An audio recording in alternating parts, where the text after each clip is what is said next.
Mr. Zbesko, it's your turn to ask a question.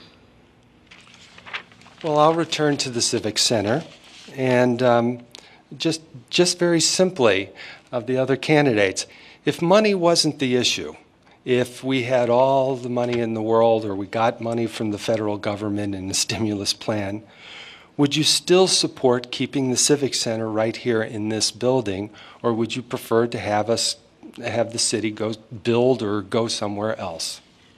Thank you. Ms. Grover?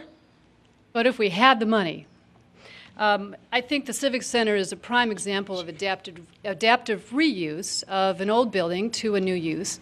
The question is perhaps not about the money. It would be great to be able to renovate the Civic Center to adapt to our future needs. The question has to be, and part of the discussion that we haven't engaged in is whether this building is indeed the best place to house Evanston's government, not for the next 5 years, but for the next 50 years.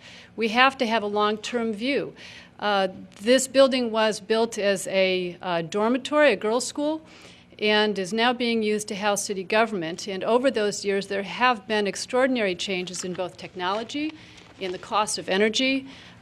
We will find ourselves, if we stay in this building, perhaps only incurring extraordinary costs just to keep up with changes in technology and energy.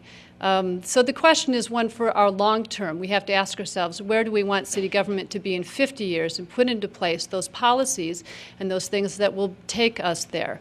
And we have to be, in that discussion, mindful of everything that comes to city government, the kind of traffic that comes to the Civic Center. Will those traffic patterns change over the next 50 years? What will be the most current energy sources, and how will the city use them? And what will technology require of city government, and will this building or another be the best place to make that happen?